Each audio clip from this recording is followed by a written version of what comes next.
Hello students, कैसे हैं आप सब। आई होप आप सब अच्छे होंगे। आज हम लोग डिसोल्यूशन ऑफ पार्टनरशिप स्टडी करेंगे। आज के लेक्चर में हम लोग जो टॉपिक्स कवर करेंगे वो क्या क्या है आइए देखते हैं। Meaning of dissolution of partnership firm, types of dissolution of partnership firm, then distinction between dissolution of partnership and dissolution of a firm, then we will study about settlement of accounts, then difference between section 48 and section 49, then at last we'll study about inability of a partner to contribute towards deficiency. ये सारे topics हम लोग आज cover करेंगे। Dissolution of partnership form, इसके बारे में हम लोग क्या जानते हैं, इसका क्या मतलब है। So dissolution of a partnership firm means termination of partnership and closing of business activity. मतलब क्या हो रहा है, यहाँ पे जो पार्टनरशिप है वो टर्मिनेट हो रहा है, वो ख़त्म हो रहा है, और जो बिजनेस एक्टिविटी हो रहा है, जितना भी बिजनेस का प्रोसेस है वो सारा क्लोज हो जा रहा है। ठीक है। Now dissolution of partnership form according to section 39 Indian partnership act 1932 section 39 में डिसोल्यूशन ऑफ पार्टनरशिप फर्म के बारे में क्या बताया है। यहाँ पे बताया हुआ है dissolution of partnership between all the partners of a firm is called dissolution of the firm. मतलब जितना भी पार्टनरशिप है उसका जो भी पार्टनरशिप है वो एंड हो रहा है या डिसॉल्व हो रहा है, तो उसका मतलब क्या हो रहा है, डिसोल्यूशन ऑफ द फर्म। आइए हम लोग इसको और बेहतर से जानते हैं क्या हो रहा है यहाँ पे। Dissolution occurs when the relationship between all the partners and. यहाँ डिसोल्यूशन में क्या हो रहा है, जितना भी पार्टनर्स के बीच में जितना भी रिलेशन है वो क्या हो रहा है, एंड हो रहा है। सेकेंड में क्या हो रहा है, business of the firm stops completely. यहाँ पे जो भी एक्टिविटी है, बिजनेस का जो भी एक्टिविटी है वो कम्प्लीटली स्टॉप हो जा रहा है, कोई फंक्शनिंग नहीं हो रहा है। देन थर्ड में क्या हो रहा है, all assets are realised. Realised का मतलब sold, and liabilities are paid. जितना भी लाइबिलिटीज है वो उसको पेमेंट कर दिया जा रहा है, जो एसेट्स है उसको सेल कर दिया जा रहा है। ठीक है। Now at last after settlement the firm ceases to exist. मतलब टोटली क्लोज हो जा रहा है, फर्म का एग्जिस्टेंस अब बंद हो जा रहा है, खत्म हो जा रहा है, सीज हो जा रहा है। ठीक है।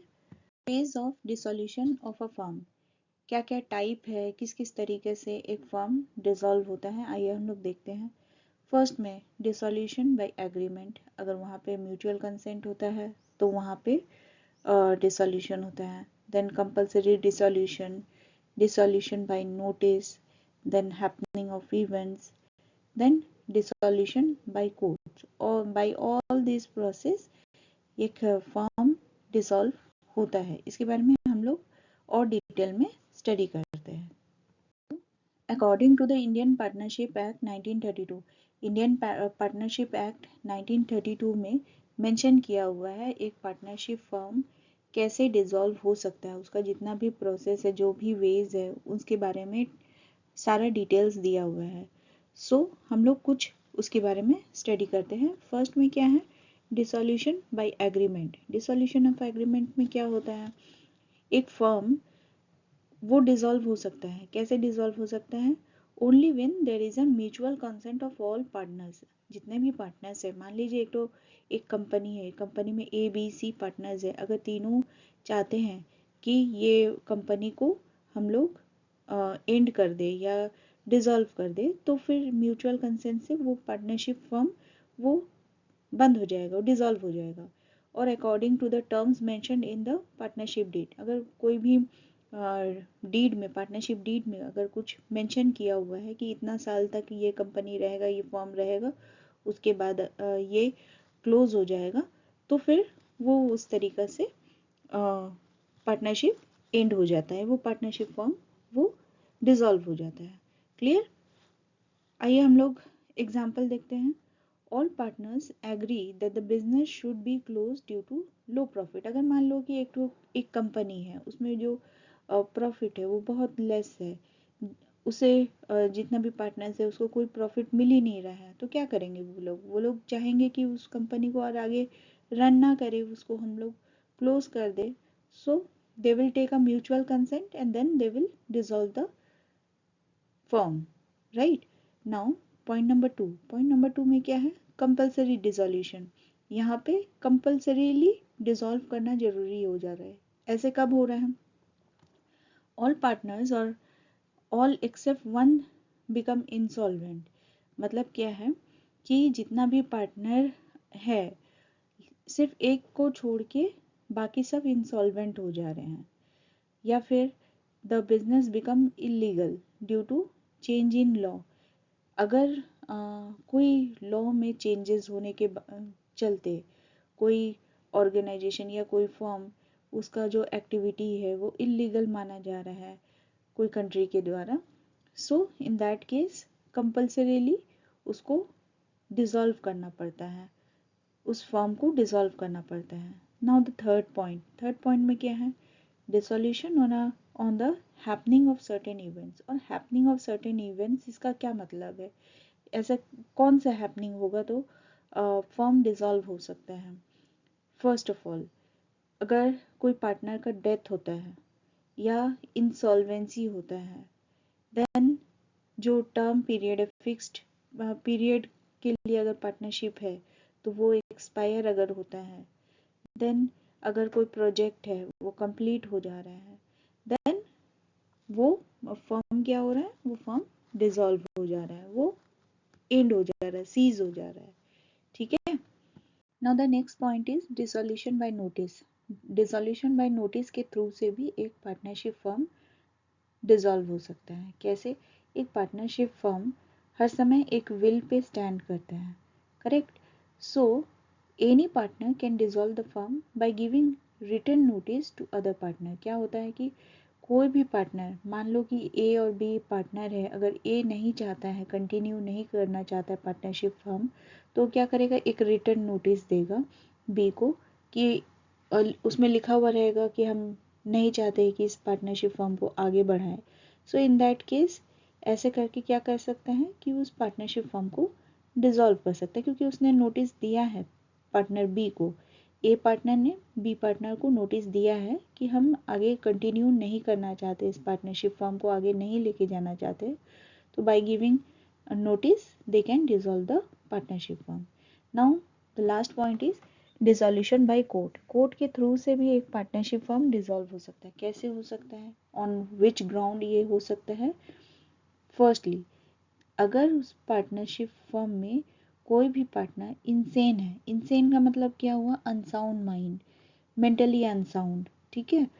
अगर एक कोई भी पार्टनर मेंटली अनसाउंड है, सो उस केस में वो कोई भी डिसीजन नहीं ले पाएगा। So in that case partnership firm क्या हो जाएगा? डिसॉल्व हो जाएगा।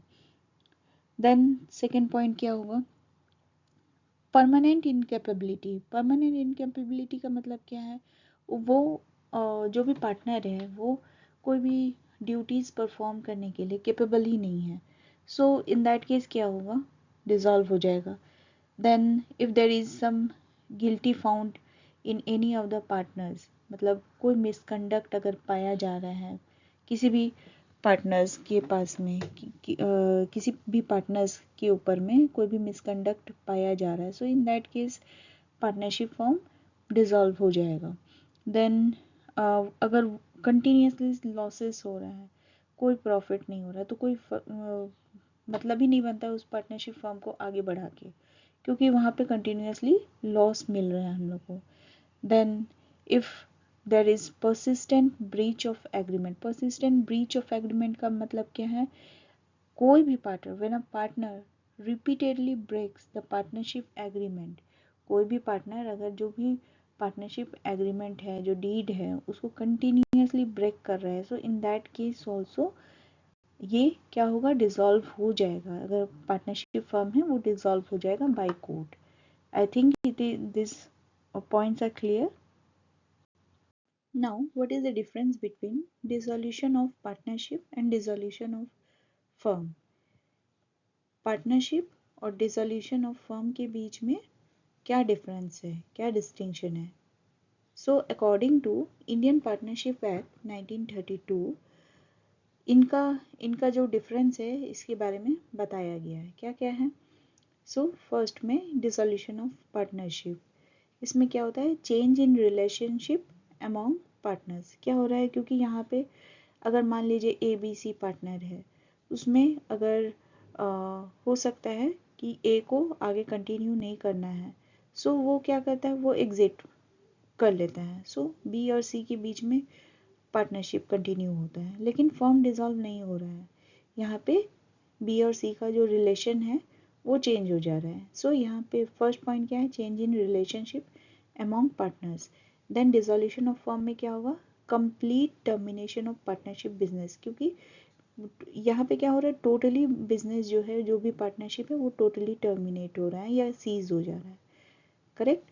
नाउ सेकेंड पॉइंट क्या है, continuity of business. Continuity of business में हम लोग क्या देखेंगे, डिसोल्यूशन ऑफ पार्टनरशिप में देखेंगे बिजनेस में कंटिन्यू विथ रिमेनिंग पार्टनर। अगर मान लो ABC पार्टनर है, A हट जा रहा है, B और C से वो बिजनेस रन करेगा, वो कंटिन्यू रहेगा, बिजनेस कंटिन्यू रहेगा।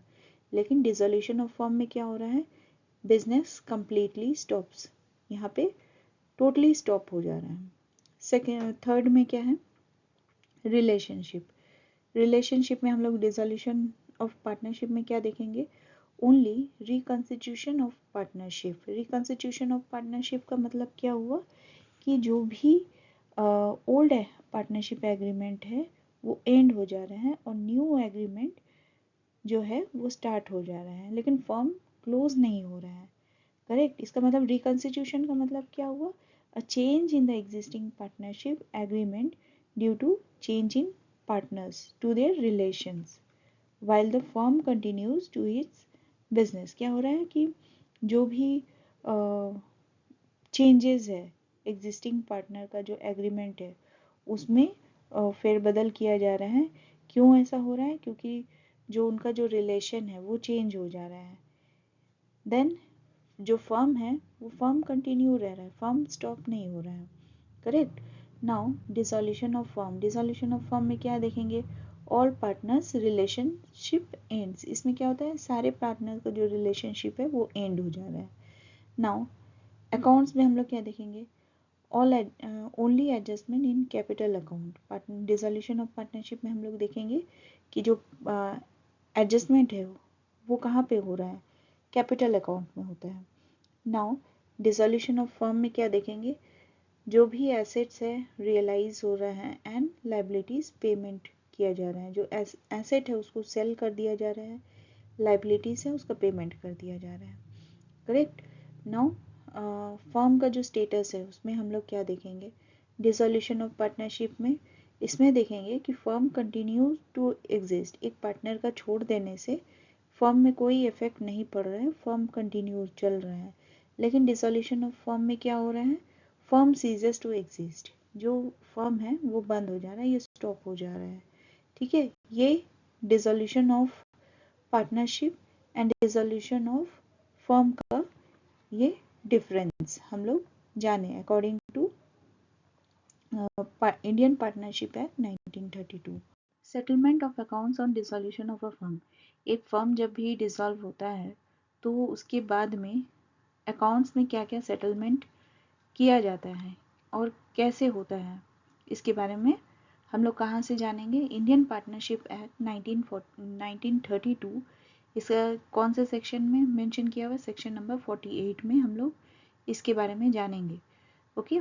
सो यहाँ पे कुछ रूल्स है जो कि मेंशन करता है, जो कि हमें बताता है कि settlement of account after dissolution कैसे होगा। ठीक है, सेटलमेंट ऑफ अकाउंट का मतलब होता है process of paying liabilities and distributing the remaining asset among the partners after the dissolution of firm.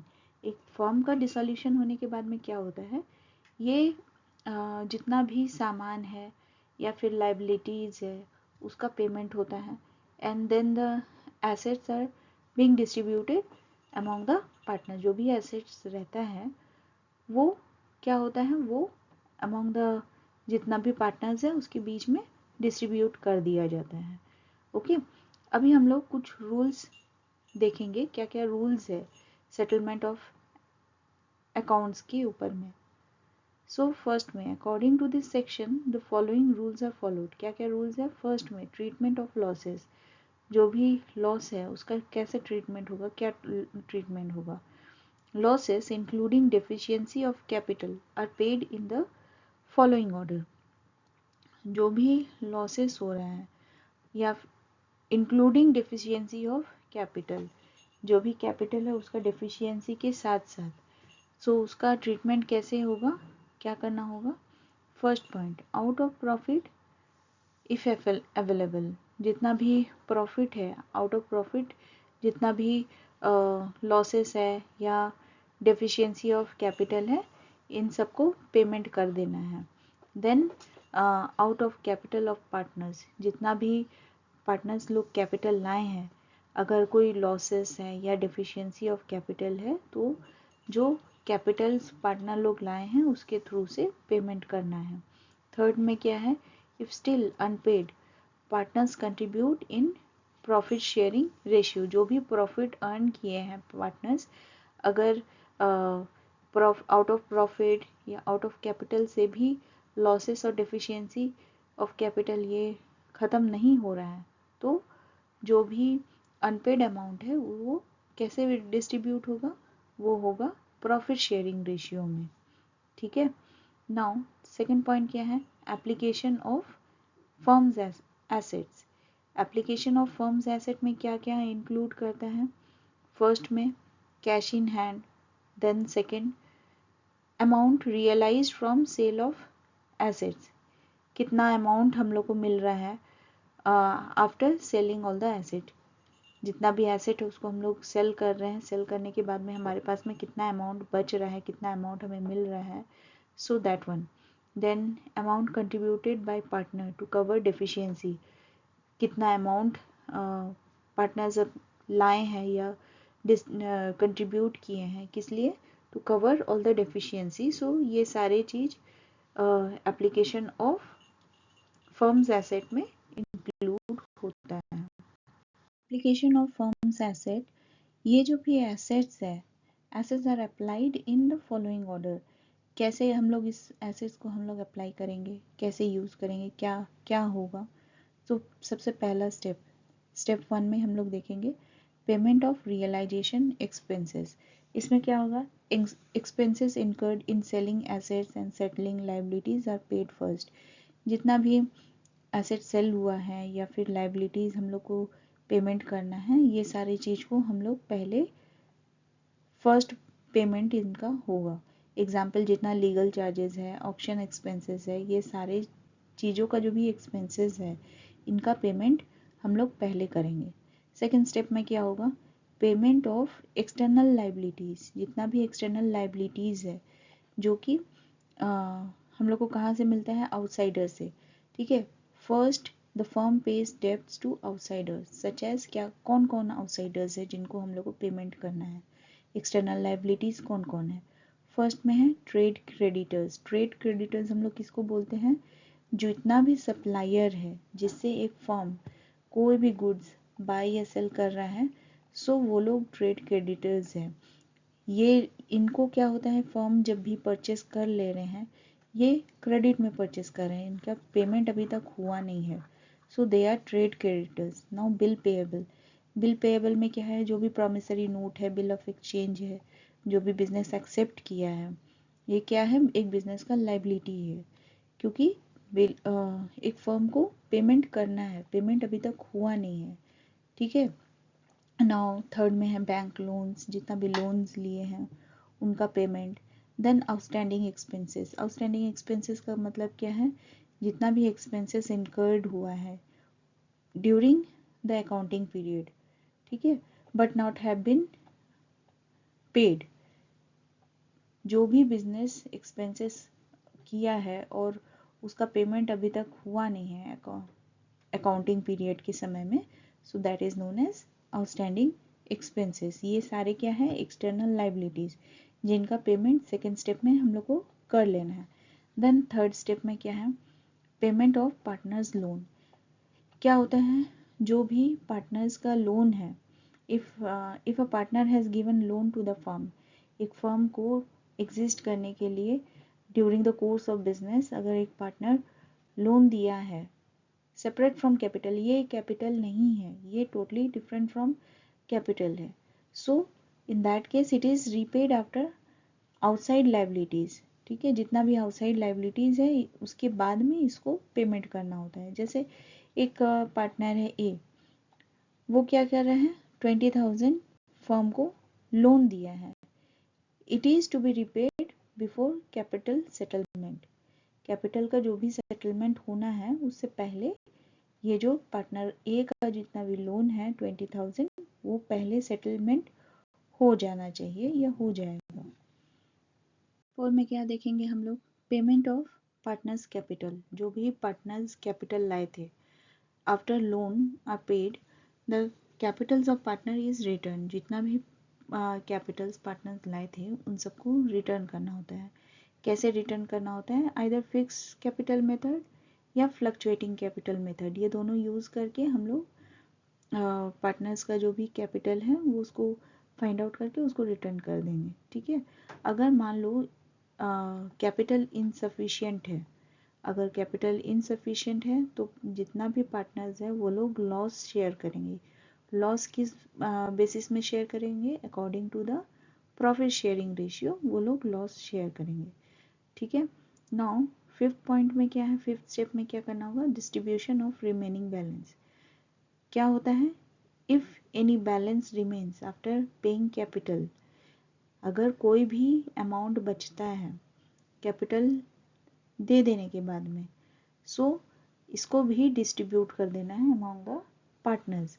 और इसको किस बेसिस में होगा, प्रॉफिट शेयरिंग रेशियो में। प्रॉफिट शेयरिंग रेशियो में जो भी रिमेनिंग बैलेंस है वो डिस्ट्रीब्यूट हो जाएगा। आई होप ये सारे स्टेप्स क्लियर हो गए हैं। ड्यूरिंग डिसोल्यूशन, ये डिसोल्यूशन ऑफ अ फर्म के टाइम में कौन कौन से अकाउंट प्रिपेयर किया जाता है, आइए हम लोग देखते हैं। During dissolution 3 main accounts are prepared, 3 main account prepare किया जाता है। क्या क्या, सबसे पहला अकाउंट होता है realization account. So what do you mean by realization account, a realization account is an account prepared at the time of dissolution of a partnership firm। ठीक है, ये कब प्रिपेयर किया जाता है, during dissolution of a partnership firm. किस लिए prepare किया जाता है, to record the sale, that means realization of assets and payment of liabilities. हम लोग किस लिए इसको करते हैं, ताकि हम लोग रिकॉर्ड कर सके, क्या रिकॉर्ड करना है, सेल ऑफ एसेट्स या पेमेंट ऑफ लाइबिलिटीज। इन सारी चीज़ों को रिकॉर्ड करने के लिए हम लोग रियलाइजेशन अकाउंट ओपन करते हैं। इसके बाद में क्या हम लोग डिटरमाइन करते हैं, and to determine the profit और लॉसेस ऑन रियलाइजेशन। ठीक है, जितना भी प्रॉफिट है या फिर लॉसेस है रियलाइजेशन अकाउंट में हम लोग डिटरमाइन कर लेते हैं। तो सबसे पहला इसका पर्पस क्या है रियलाइजेशन अकाउंट का, to record the transfer of assets and liabilities. Asset and liabilities में जो भी सेल परचेज हो रहा है, सेल हो रहा है या पेमेंट हो रहा है उसके बारे में रिकॉर्ड करने के लिए। सेकेंड पॉइंट है to record the sale of asset, कौन कौन से एसेट सेल हो रहा है उसके बारे में रिकॉर्ड करने के लिए। देन जो भी लाइबिलिटीज़ है या रियलाइजेशन एक्सपेंसेस है उनका पेमेंट के बारे में हम लोग यहाँ पे रियलाइजेशन अकाउंट में नोट डाउन करते हैं, रिकॉर्ड करते हैं। देन लास्टली क्या होता है, टू डिटरमाइन प्रॉफिट और लॉस ऑन रियलाइजेशन, जितना भी प्रॉफिट हुआ या लॉस हुआ उसके बारे में डिटरमाइन करने के लिए हम लोग रियलाइजेशन अकाउंट ओपन करते हैं, और जो भी प्रॉफिट या लॉस होता है वो हम लोग पार्टनर्स कैपिटल अकाउंट में ट्रांसफ़र कर देते हैं। देन सेकेंड जो अकाउंट ओपन होता है वो क्या होता है, partners capital account. Partners capital account में हम लोग क्या क्या डिटेल्स हम लोग शो करते हैं, किस किस अकाउंट को दिखाते हैं। फर्स्ट में कैपिटल बैलेंस हम लोग शो करते हैं। Then share of realization profit and loss, जो भी प्रॉफिट एंड लॉस हम लोग फाइंड आउट किए रियलाइजेशन अकाउंट में उसको हम लोग यहाँ पे शो करते हैं। देन कितना ड्राइंग्स हुआ या कितना रिजर्व्स है, ये सारी चीज़ों को हम लोग दिखाते हैं। Then lastly final settlement amount payable और रिसीवेबल, जो भी अमाउंट पेएबल है या रिसीवेबल है इन सारी चीज़ों को हम लोग पार्टनर्स कैपिटल अकाउंट में शो करते हैं। Then cash and bank account भी ओपन होता है during dissolution of the firm. Okay, so cash और बैंक अकाउंट में हम लोग क्या क्या रिकॉर्ड करते हैं? Firstly cash received from sale of asset, जितना भी एसेट हम लोग सेल किए हैं उससे जो भी कैश रिसीव हुआ है उसके बारे में इंफॉर्मेशन हम लोग रिकॉर्ड करते हैं। Then cash paid to creditors, जितना भी क्रेडिटर्स है उनको जो भी पेमेंट हुआ है उसके बारे में हम लोग मेंशन करते हैं। देन पेमेंट ऑफ एक्सपेंसेस, जो भी एक्सपेंसेस है उसका जो भी पेमेंट है उसको हम लोग मेंशन करते हैं। Then final payment to partners, partners को जो भी फाइनल पेमेंट हुआ है उसके बारे में भी हम लोग कैश या बैंक अकाउंट में नोट डाउन करते हैं या रिकॉर्ड करते हैं। ठीक है, now payment of firm's and separate debts, so हम लोग इसके बारे में अब स्टडी करेंगे। So according to section 49 of Indian partnership Act, इसमें क्या मेंशन किया हुआ है? The property of the firm and the private property of partners are used separately for payment of debts, जितना भी डेब्ट्स है उसका पेमेंट करने के लिए जो भी प्रॉपर्टी ऑफ फर्म है और प्राइवेट प्रॉपर्टी है पार्टनर्स लोग का, सेपरेटली उसे यूज़ किया जाता है। किस लिए यूज़ किया जाता है? पेमेंट ऑफ डेब्ट्स के लिए। सो मीनिंग क्या है? सेक्शन 49 में जो भी काम हो रहा है उसका मीनिंग क्या है? This section explains how the debts of the firm and the personal debts of partner should be paid when partnership firm is dissolve. ये सेक्शन हमें क्या बताता है? कैसे जो भी फर्म का डेब्ट है या फिर पर्सनल डेब्ट है कोई भी पार्टनर का, वो पेमेंट हो सकता है, पेमेंट किया जाना है। कब किया जाना है? पार्टनरशिप फर्म जब डिसॉल्व हो जा रहा है उस समय में कैसे इसे शो करना है, इसके बारे में हमें सेक्शन 49 में बताया गया है। रूल्स अंडर सेक्शन 49, क्या क्या रूल्स है? Firstly payment from firm property, जो भी फर्म का जो भी प्रॉपर्टी है उसके थ्रू से पेमेंट करना। कैसे होगा? The property of the firm must first be use to pay, जो भी फर्म का जो भी प्रॉपर्टी है उसे पहले यूज़ करना है ताकि जितना भी डेब्ट्स है वो क्लियर करने के लिए। Firstly debts of partnership firm, जो जितना भी डेब्ट्स है पार्टनरशिप फर्म का उसको क्लियर करने के लिए जो भी फर्म का प्रॉपर्टी है उसे पहले यूज़ करना है। सेकेंड में amount owe to firm creditor, जो भी क्रेडिटर्स है उनका अमाउंट को पेमेंट करने के लिए ये फर्म का जो प्रॉपर्टी है उसे यूज़ करना है।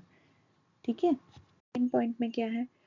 Payment from private property of partners, जो भी पार्टनर्स का प्राइवेट प्रॉपर्टी है उसके थ्रू से भी पेमेंट करने का यहाँ पे रूल मेंशन किया हुआ है। इसमें क्या होता है? The private property of a partner is first use to pay the personal debts of that partner, जितना भी पर्सनल डेब्ट है एक पार्टनर का उसको पेमेंट करने के लिए ये प्राइवेट जो प्रॉपर्टी का private property of a partner वो यूज़ में लगता है। देन थर्ड में क्या है? रिमेनिंग बैलेंस, रिमेनिंग बैलेंस का क्या रूल है? If any surplus remains in firm property it is distributed among partners according to their rights, जितना भी अगर कुछ सरप्लस बच जाता है प्रॉपर्टी में, कोई भी अगर मान लो कि लैंड ही बच जाता है या फिर कुछ एसेट्स अगर बच जाता है तो उसमें क्या करना है? उसमें जितना भी पार्टनर्स है उसमें अकॉर्डिंग टू देयर राइट्स उसे डिस्ट्रीब्यूट कर देना है। If any surplus remains in personal property it can be use to pay firms debts if necessary. अगर कुछ सरप्लस अगर बचता है पर्सनल प्रॉपर्टी से तो उसे क्या करना है? जितना भी फर्म का डेब्ट्स है उसे पेमेंट करने के लिए उसे यूज़ करना है। ठीक है, सो ये हमारा सेक्शन 49 में ये सारे रूल्स लिखा हुआ है जो कि क्या क्या हम लोग को करना है after dissolution of a firm. Now section 48 और 49 के बीच में कुछ डिफरेंसेस है। सो इंडियन पार्टनरशिप एक्ट 1932 के अंदर में सेक्शन 48, 49 दोनों आते हैं, बट दोनों के जो भी एस्पेक्ट्स हैं वो डिफरेंट है, दोनों में बहुत डिफरेंस है। क्या क्या है? फर्स्ट में meaning, section 48 rules for settlements of accounts among partners after dissolution. यहाँ पे क्या दिया हुआ है? सेक्शन 48 में क्या दिया हुआ है? जितना भी रूल्स है वो किस चीज़ का? सेटलमेंट ऑफ अकाउंट्स का अमॉन्ग पार्टनर्स। पार्टनर्स का जो भी अकाउंट्स है उसको कैसे सेटलमेंट किया जा सकता है आफ्टर डिसोल्यूशन, इसके बारे में दिया हुआ है। देन सेक्शन 49 में क्या दिया हुआ है? Rules for payment of firms debts and personal debts of partners. जो फर्म का जितना भी डेब्ट्स है या पर्सनल जितना भी डेब्ट्स है एक पार्टनरशिप फर्म का, पार्टनर्स लोग का, उसके बारे में सेक्शन 49 में हमें बताया गया है। देन फोकस क्या कहाँ पे करते हैं? 48 में फोकस होता है distribution of asset and liabilities of the firm. क्या होता है यहाँ पे? फर्म का जितना भी एसेट है या लाइबिलिटी है उसका डिस्ट्रीब्यूशन के बारे में सेक्शन 48 में हमें बताया गया है। नाउ इन सेक्शन 49 में हमें क्या बताया हुआ है? Use of firms property and private property of partners. जो भी डेब्ट्स है उसको क्लियर करने के लिए क्या यूज़ करना है? फर्म का जो भी प्रॉपर्टी उसको यूज़ करना है या प्राइवेट प्रॉपर्टी है एक पार्टनर का, उसे यूज़ करना है। ठीक है। Now order of payment. Order of payment में हम लोग क्या देखेंगे सेक्शन 48 में? ये specifies the order in which liabilities are paid. ये स्पेसिफिकली ये शो करता है या ऑर्डर दिखाता है कि जितना भी लाइबिलिटीज़ है उसको पेमेंट करना है। सेक्शन 49 में हम लोग क्या देखेंगे? Explain which property should be used first to pay debts. इसमें प्रॉपरली मेंशन किया हुआ है कि कौन सा प्रॉपर्टी को, कौन सा एसेट को यूज़ करना है पहले, कौन से डेब्ट को पेमेंट करने के लिए। सो ये डिफरेंस है। Then purpose. पर्पस में हम लोग सेक्शन 48 में क्या देखेंगे? Proper settlement among partners. जो भी सेटलमेंट है वो प्रॉपर होता है किसके? Among the partners. और सेक्शन 49 में हम लोग क्या देखेंगे? Protection of firm creditors and personal creditors. जितना भी फर्म का क्रेडिटर्स है या पर्सनल क्रेडिटर्स है उनका प्रोटेक्शन के ऊपर में बेसिस में सेक्शन 49 बेस करता है। ठीक है। Now examples. Example of section 48 क्या होगा? पेइंग क्रेडिटर्स, देन सबसे पहले क्या हो? Paying creditors, then partners loan, then capitals and then remaining balance. यहाँ पे ये फ्लो चलता है according to section 48। Now according to section 49 क्या होता है? Firms property pays firms debts first. क्या होता है? जितना भी फर्म का जो भी डेब्ट्स है उसे फर्म का प्रॉपर्टी से पेमेंट किया जाता है सबसे पहले। Then personal property pays personal debts first. जो भी पर्सनल प्रॉपर्टी है उसे पर्सनल जितना भी डेब्ट्स है उसका पेमेंट सबसे पहले किया जाता है। Now inability of a partner to contribute towards deficiency. क्या होता है? Sometimes during dissolution of a partnership firm, one partner may not be able to pay his share of loss or deficiency. किस लिए? Due to insolvency or lack of fund. क्या होता है? ये dissolution of a partnership firm के समय में कुछ कुछ पार्टनर होते हैं वो लोग पेमेंट नहीं कर पाते हैं। किस लिए नहीं कर पाते? क्योंकि lack of fund होता है। सो इस केस में जो भी सॉल्वेंट पार्टनर्स होते हैं वो डेफिशिएंसी बेयर करते हैं। ठीक है। Now what is the meaning of deficiency? Deficiency means the amount which an insolvent partner is unable to bring into settle his capital account. क्या होता है? जो डेफिशिएंसी है वो उसका मतलब क्या हुआ? जो भी इंसॉल्वेंट पार्टनर है वो अमाउंट नहीं ला पा रहे हैं so that they can settle his capital account, so that case is known as deficiency. Example क्या है? If a partner's capital account shows a debit balance and he cannot pay it, that unpaid amount is called deficiency. जो भी unpaid amount है उसे क्या बोलते हैं? Deficiency. Rules for distribution of deficiency. जो भी deficiency है उसका डिस्ट्रीब्यूशन करने के लिए भी कुछ रूल्स हैं। So according to the famous legal case, एक लीगल केस था Garner versus Murray, The deficiency of an insolvent partner is shared by the solvent partner in the ratio of their capital, not in profit sharing ratio. क्या है, according to Garner versus मूरे में क्या होता है, जो भी insolvent partner है जो पेमेंट नहीं कर पाते हैं, उनका जो भी अमाउंट है वो कौन बेयर करेगा, वो सॉल्वेंट पार्टनर बेयर करेंगे। और किस रेशियो में, देयर कैपिटल शेयरिंग रेशियो में, not in profit sharing ratio. Now conditions for applying the rule. कौन सा रूल, गार्नर वर्सेस मूरे को हम लोग कब कब अप्लाई कर सकते हैं। First, the partnership firm is dissolve. जब पार्टनरशिप फर्म डिसॉल्व हो चुका है तब हम लोग अप्लाई कर सकते हैं। Then second, one partner becomes insolvent. मान लो ABC पार्टनर है, उसमें से A इंसॉल्वेंट हो गया, लैक ऑफ फंड हो गया उसके पास में, वो पेमेंट नहीं कर पा रहा है। So in that case Garner versus Murray rule वहाँ पे लागू होगा। देन थर्ड में, the insolvent partner cannot pay the deficit in his capital account. क्या हो रहा है कि उसके पास में जो भी डेफिसिट अमाउंट है उसका पेमेंट करने के लिए सफिशिएंट फंड नहीं है, वो कैपिटल अमाउंट में अपना जो भी डेफिसिट है उसको पेमेंट नहीं कर पा रहा है। So in that case there is no agreement in the partnership deed regarding treatment of deficiency. अगर कोई एग्रीमेंट ही नहीं मेंशन किया हुआ है पार्टनरशिप डीड में, so in that case Garner versus Murray rule is applied. I hope आप सबको ये सारे पॉइंट्स क्लियर हो चुके हैं। अगर कहीं पे भी डाउट है सो प्लीज़ आप वापस से रिवाइंड करके चेक कर लीजिएगा। एक दो बार आप अगर चेक करेंगे तो आपको सारे डाउट्स क्लियर हो जाएंगे। ठीक है, and thanks for watching my channel. Please like, share and subscribe and comment.